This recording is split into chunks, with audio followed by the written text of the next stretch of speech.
you step into the hypnotherapy, and what motivated you to become the RTT certified hypnotherapist at the first place? Well, that was a strange story.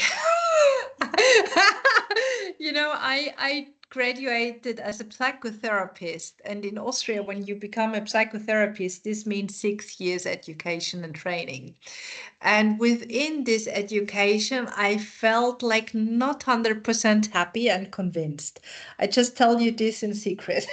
But, inside of me, I felt like, oh my God, how could it be that people come over and over to your practice talking about the problem and not even solving it in a way? So for me, it felt a bit empty inside. So that's why I was searching, searching, searching. And I think it was via Mind Valley. I have no idea whether you know this app, Mind Valley. And there was Marisa Peer presenting. And when I heard what she was saying, I totally felt connected. So that was the reason why I decided to do this training with her. And I tell you, nobody was really into that. So I've been asking lots of colleagues. I asked for their opinions. I asked about their thoughts, and everybody was like, "No, don't do it. Nobody knows it. Maybe it's a fraud." It was rather negative. Typical Austrian. And after a while, I felt like, what? This is exactly what I want to do. So I don't want to, I don't want to bring me down. So I did it. And I think I graduated in April 21, something like that. Um, and I really start practicing from the beginning. So even within the education, I really started as I had the opportunity as a psychotherapist.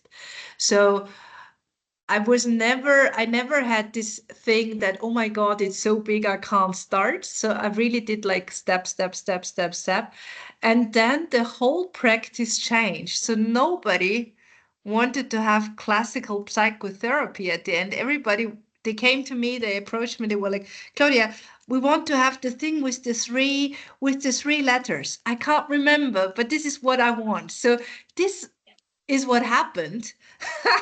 And now, to sum it up, I would say 97% of people, no matter if they're from business coming or private clients, are in my practice because of RTT. So this is the Yeah. story, actually. Yeah. Wonderful. So it's all about people saying no, right, Yeah. to you Yeah. at the first place, but then you don't take no for an answer and then find a way to Exactly. do that, right? Exactly. And And this break is it this down. is what I Yeah. normally do, Tan. So, Mm, sometimes it makes my people around me rather mad, but if I feel that's the right thing, then I yeah. just do it. And I'm not scared trying something new, and I'm more, I really love new impulse and new approaches and new insights rather than learning something that has been already in place for years and nobody really Mm, questioned it. You know what I mean? yes, I do. Yeah. Yeah. Uh-huh. Yeah. So that was my RTT story. And, you Mm, know, after it was such a success within my private practice, I mm, was I was crazy enough to find a company which is called Spark, and we serve business people with RTT. yeah. So this is what we do, because I felt, after my journey in business, there are so many leaders that might need help. So that was my mission here, to make this world a bit Mm, brighter and help people to really see their limiting beliefs and just be a better person at the end. Yeah. yes, Yeah. wonderful. Yeah, thank you so much for sharing the journey. It's Yeah. definitely eye-opening and interesting one as well. Yeah, so based on your experience, I'm very curious to learn about the myths or fears around hypnotherapy that you find most challenging to dispel. Yeah. Because I would guess you are the ones who are not following the paths that are already set out, right? But you are the one Mhm. who are disrupting the unconventional. So in your opinion, what are some of the negative preconceptions that clients might have around hypnotherapy? I would say, lots of people that come in my office, they feel like I'm doing show hypnosis. So I'm Mm, just bringing them to sleep so that they do what I want. This is actually the picture lots of people have.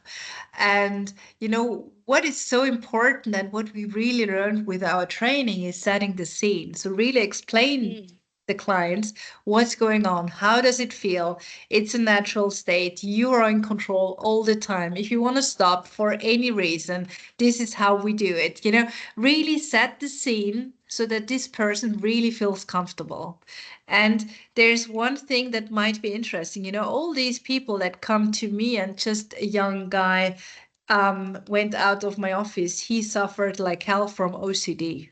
So he couldn't mm, even move really because he was so mm, so in this OCD. And he just told me 10 minutes ago that he feels totally free and that OCD is not the most important piece of his life. So he starts living a quite normal life. So this is actually what I love, this success story, these honest feedbacks.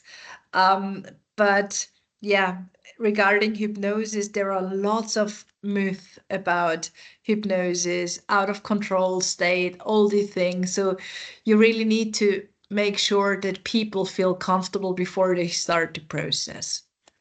right. Yes. I Yeah, think setting the expectation and making the clients feel open is very exactly. important stage, right? Yeah, But in yeah, case the clients has certain skepticism before yeah, going to a therapy, sorry, hypnotherapy session. So how yeah, do you handle skepticism while ensuring the clients to feel open to the yeah. process?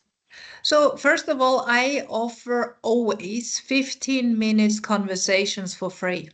So they can book that and they can just get to know me. And normally that's enough to have a good feeling. Do I want to continue with this person or not? So this is Mm, what I wanted to install because I never want to give anybody the feeling that it's a kind of I'm forced to do that. I really want to have that they feel secure. So I think this is one thing. mm, 15 minutes call just for free to get to know each other and checking, then they can ask questions and we just have this kind of chemistry. And when mm, they say yes, then we have always a discovery call where I take just 1 hour really listening to the problem. By the way, the presenting problem is not really the real problem most of the time, mm. you know. Yeah. uh, and we just dig a bit deeper, but still on a Mm, conscious level. And then step number 3 is the hypnotherapy. mm. And I think this 3-step approach is a very good one because then you feel comfortable and it's not like you're entering my room and I say, you know what, let's do hypnotherapy. Yes, exactly. Yeah, So it's a question of striking a balance between technical skill and yeah, also the empathy to serve the yeah, client's needs, right? Yeah. absolutely, yeah, Yeah. Yes. yeah, So love to understand more about the customization to each clients because I would say that each person has their own personality, history, and therapy goals. So in that case, what are the specific factors that you consider to align with all of these different aspects? well, let's say it that way. I've been doing about 2,500 hypnosis since Wow. 21, so I'm a real freak. But no hypnosis was the same. Yeah. Every client is totally different. And I differentiate not only in the session, but also with the audio. So, as you might Mm, have read, that the audio is a very important tool to really get a successful result out of it. And you right. must imagine that's like this, this person is still in hypnotherapy. I just take my Mm, mobile and I do a yeah. very personalized audio based on what this person wants Mm, and all the specifics that arise within the session. So it's truly individual, truly, truly individual. And for sure, you do have a certain technique that you can replicate. But the feedback I normally get, Tan, is that when they do hypnotherapy at my place, it doesn't feel like a technique. It really feels more. So, when you dig into that deeper, I think you become more spiritual and you feel Mm, much more than at the beginning. And this is the journey I'm on at the moment. So I really, you can imagine I'd really jump into the systems in a very positive way and mm, help them and navigate them to solve the personal issues. So I think it's mm. technique on the one hand, it's individualization on the other hand, um, and the spiritual whatever it is. I can't explain. Mm. Yeah, but Yes. I think that's it. Yeah. Yes, I totally understand. Yeah, Yeah. definitely. Yeah, but sometimes I think about hypnotherapy as it's not quick sprints, but it's more like a marathon, where you have to commit to it, and it's Mhm. just not a quick fix, right? So, but Mhm. however, on the other hand, there are some people who struggle with patience in their journey, who Mhm. wants a quick fix after one or two session. So in these cases, are there any particular methods you use to help the client stay committed to the process through ups and downs? I would say I don't really need that. I tell you why, because I never needed more than 3 sessions, no matter how hard the problem was. So this is really a short-term thing. And I don't think it's so difficult to stay committed if it's that short. And I really worked in clinics, so really with, let's say, hard cases, let's say that way. But Yeah. still, I never needed more than 3 sessions. And Mm, this is something that serves not only the client, but also me in my personality. Because what I felt when I just did normal psychotherapy, I always felt like, oh my God, he's telling mm, this to me over and over again. And we're not getting there. Yeah, because if you yeah. only think on your conscious level, it's just a little piece of the cake. So the unconscious is much much stronger. And I always felt like, why should I work with 5% if I could work with 95? This is just like the Yeah. homo economicus in me, because I started business, so for me that made no sense at all. Mm, Yeah, so I hope this answers it in a way, because this is how I feel. Yeah. yes. Yeah. Understand. Yeah. Yeah. So in some cases, I guess there are certain clients who have unrealistic expectation about hypnotherapy, right? Mhm. So what steps do you take to manage the expectation for such clients? I just asked one question. This is, how do you know, or how would I know if I see you that you reach that Mm, goal? And then they think it over and feel like, okay, this is just poof. Yeah. And, I uh-huh. make them think. I would never ever say, that doesn't work. I mean, even if, wait a second, there's one exception. So if there's something on their list which is rather self-destructive than helping, I always say objection. But Mm, this happens quite seldom. So I had once a guy, he was together with his wife, and this yeah. wife was cheating to him for 30 years. And he said to me, you know what, Claudia, I just want to feel like I don't care what my wife is doing with me. and Mm, and then we were exploring a bit, and I was like, no, I won't serve you that, I won't support you there, because this is mm, against you as a person. Yeah. So you know what I mean. So if, or for example, if somebody is totally exhausted and burned out, and whatever, and somebody comes to me and say, you know what, Claudia, please give me more coping skills so that I can even, you know hold it, and still stay in this toxic system, because I want to mm, serve. All these things I don't support. So this mm, this is the only thing, but beside that, I would say 95% I can say yes to. Yeah, mm, and if there are unrealistic expectations, well, this is why we need to set the scene. But I have the experience that this is not really the problem. The problem is that people don't know what they want. They just know mm, what they don't want, but they don't know what they want.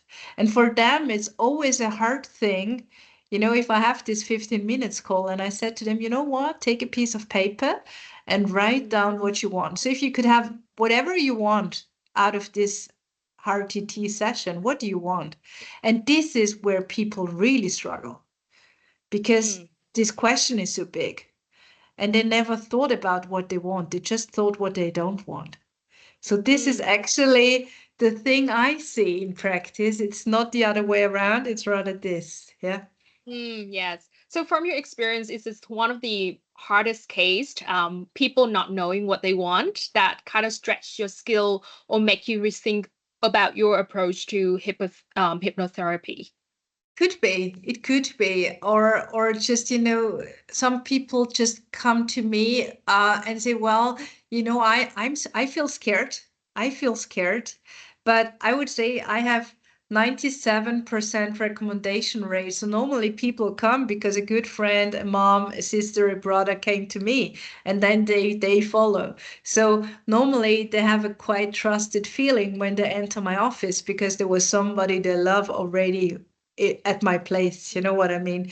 So Yes. yeah, it's all about trust, but this is what I really do with setting the scene with step one and Right. two, so that people really feel as comfortable as possible. And I Yeah. always tell them, you have this emergency button. So if you want to get out of this relaxed state, I go 5, 4, 3, 2, 1. I touch you here and you're back. So this is, nobody normally use it. But it's just too good to know that whatever happens, I don't need to give a reason. I just say, Claudia, I want to get out, and I do it. And within a second, they're back. So, only knowing that, giving them a good feeling. Yes. Right. Yeah. Understand. So, you mentioned about the cases where family members or relatives come to you because they have prior experience and heard about the reputation from other family members, right? So, Mhm. in general, what are the most important confidentiality protocols that you follow? How do you communicate these protocols to the clients to ensure that they feel secure with everything they Yeah. share to you, Yeah. knowing that nothing will be threat to their loved ones or the ones that in their networking circle? Exactly. So we in Austria, I think we have the strictest law when it comes to confidentiality. So as soon as they enter my office and there's psychotherapy standing on on my door, they know exactly that there is just zero information coming up. What I don't do, by the way, is wife and husband. I never do that. So I'm always Mm, checking, it has to be far enough. So I won't yeah, do wife and husband. I won't do sisters and brothers. Then I just refer to other colleagues. But yes, sometimes it could be, the husband of the brothers, whatever. So when it's a bit far away, because I tell you what, yeah, it's not good. I don't, I mm, know everybody tells his own story, but I don't want to bring yes, myself in this difficult situation. So I'm very clear here, yes, um, that this is what I can do and this is what I won't do. yes, understand. Yeah. Yeah. But most of the time, it's not really relatives, it's more like friends. One Mm, friend comes, and then another one comes, another one comes, another one comes. So it's not really this mm, family connection. It's more like it's in this circle of people I trust. Yeah. yes. Yes, understand. Yeah. Thank you so And much what for I sharing. do, I have to document everything in the system for sure. But what I do when we have this hypnosis, I write everything down Mm, and then I give them the documents so that they can read after. And yes. this is a kind of ritual for me to give it back, to give it Mm, back. So for them, it means there's nothing on my table left, although I have to um, document. But this is another trustful thing because mm, honestly, Tan, I can't remember. You know, when you ask me, what did you do 2 days ago? What hypnotherapy? I think I couldn't answer. Yeah, yeah. because this is what I do. I'm here. I'm deep in the system. But when the therapy is gone, Mm, then I can't remember. When this person sits next to me a week after, or 2 weeks after, I'm totally into that again. But in mm, the meantime, I've really no clue. mm, yeah. Yeah. Yes. That's really an yeah. Thank you so much Yeah. for sharing that. It's quite funny. Yeah. I know it sounds very funny, but it really helps me to, set personal barriers, because if you don't Mm, do that, and I have lots of terrible stories sometimes from my client, mm, and really hard ones, and yeah. things you can't imagine. If I soak that, if I soak Mm, that in, I couldn't be helpful again. Yeah, so I found like ways to really, put a kind of barrier in a very positive and in a very positive way. Yeah. yeah. I Wow. don't want to take the stories home, and I Mm, can't. Yeah. yes.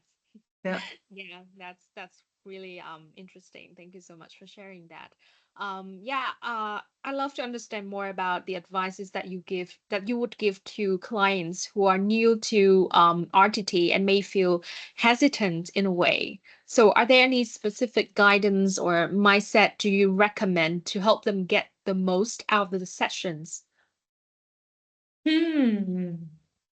You know what I tell them before they say yes or no? I say, you know what? Be the best observer you can be. And just write down everything, every trigger, every sensation, every body sensation you can feel when you think about this presenting problem, whatever it is. And as soon as they're in this observing position, it's not so close, but still they get so much information out of it. So normally, when we go to the first chemistry meeting, so between the 15 minutes call and the chemistry meeting, there should be at least 1 week so that they really have time to observe. And, with this observation and with writing down what they really want, I feel this is already a very important exercise in a way that they really know what they want. Because I always tell them, if you don't know what you want, how should I know? How should I know? I couldn't. And how do we know if this is successful, what we're doing? If you don't know what you want, how do I know if we reach the goal? Yeah. So I really challenge them in a very positive way, but still, yeah, I do. Yeah. I do. And there are some people I don't, I say, you know what? I'm not sure if I can help you. And this is, for example, when it comes to addiction. You know what? My wife said I should stop drinking. I don't like to, but she said I have to call you. Mm, I don't take this. I don't use my energy for people who do not really want it by themselves, yeah. because these are just visitors. They are no clients. And I have no time for visitors. And I don't want to spend my energy for visitors. Yeah. I do it in a very friendly way, but still I say, you know what? Call me again when you really want it. Then I'm here for you. Absolutely. Yeah. But please wait until you really feel you want to change, because this is not an easy thing to do. Yeah. So you really need Yeah. to be clear that you really want that. Yeah, that's Yeah. definitely very helpful. Yeah, it has to stem from you first, not Exactly. the other person, not Yeah. because of any external factors. Yeah, Exactly. yeah, Exactly. Yeah. yeah. So I think I only have one question left, and I would love to end in a more forward-looking question. So as this industry is and will continues to evolve. So what emerging research or trends are you most exciting about, and how are you gonna integrate them into your current practices? So, I have some people I really adore and love. For example, Gabor Mate. I have no idea whether you heard about this I wonderful know, no. guy. He's a Canadian and he really specialized on trauma. Mm, And he's very much into addiction and trauma and the combination of those. So, what I do, therapist, I never stop learning. And my receipt is, I'm based in Vienna, I'm based in Austria. But I always have one belief, and most of the time it served me. I said the most innovative things do not really necessarily come from Austria. So, whatever I learned after my psychotherapy is mm, most of the time international. So, I really, you know, try to integrate knowledge and techniques or whatever from international people Mm. that are very innovative and that have the ability to really grow. And Gabor Mate is one of them. So you really should have a look. There is a movie called The Wisdom of Drama. He's an Mm. amazing guy. I never met him, unfortunately, but he's really an amazing guy. And so Yeah. I don't stop learning, and I learn Mm. every day with my clients. I do not feel like I'm the big therapist and they're the poor clients. We're always on eye level, and I'm always grateful to learn Mm. and to develop. And I think this could be it. But when you ask me about trends, I think the trend is that people do not have so much time today than they had 100 years ago. So they really want to have rather quick fixes and not a year or 2, 3 years of therapy.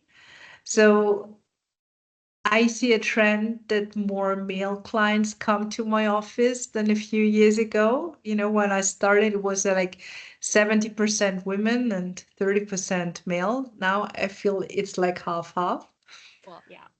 I see a trend when it comes to age groups. I feel that my generation is more like used to suffer. So, they sometimes enter my room in a way that I'm not sure if I really should come because, it's not so bad. And then there are young people who have like 20% and they were like, hey, you know what? I feel good, but I would love to feel better. you know? And I always Yeah. say, I love you for that because it's so healthy. Mm. It's so healthy. So I would say, regarding gender, there might be a trend that males start talking Mm. about mental health, Yes. are doing something for their mental health as well as women. And another trend I see, as with Spark, we really work with companies. And what I Mm. see within the companies that mental health is not a nice to have anymore. A few years ago before COVID, everybody was like, you know what, if we have budget left, then let's do something for mental health. Just do any Yeah. training, any whatever. But it was not a system behind. It was just like a jackbox. And now I feel that there is much more attention when it comes to mental health. And Austria might not be the most innovative country when it comes to mental health. I do lots of trainings. Few weeks ago, I did something from Sweden. 3 months ago, I learned Thrive, neurodiversity in the workplace. So I really pick and choose where I feel this really makes sense, but not necessarily within Austria. Because in Austria we have one saying, you have to be popular and famous in other countries, and then you can come back to Austria, and then they might appreciate what you're doing. So, so that's why I Yep. really Yep. truly appreciate this being international active and not just, based and located in Austria. Yeah. Yeah, wow, that's really eye-opening to listen to all the trends that you currently observe in the hypnotherapy Yeah. yeah industry. It's really amazing. Yeah. Yeah. Uh, yeah. So yeah, I think that also wraps up the question for today interviews as well. I have everything I need to kickstart the editorial process from our end. If we need anything else, I'll make sure to reach out to you for Sure. further yeah contents. But I think Maybe everything there's is one thing, if you could mention it, if it does work for you. We've been voted to the top 10 mental health service in Europe. mm, Um, and you see it on LinkedIn as well. So this is something that is very important for me because this strengthens the power of hypnotherapy. You yeah, don't get this award if you don't do something that really makes a difference in people's life. yeah. So I think we got it in June or something. But if you could mention that, I think that would be amazing. And yeah, and if you need anything, pictures or whatever, just let me know. Yes. Yeah, let me know. And I try to send you something that you can use. Great. Thank you so much for your help. That would be very, very helpful. Thank you so much, Claudia. Yeah. You're so welcome. And I say thank you for this wonderful conversation. So I really enjoyed. Thank you. The pleasure is mine. Yeah. Take Have care, a my great dear. day. Yeah. Thank Take you. care. Bye Bye bye. bye. Ciao.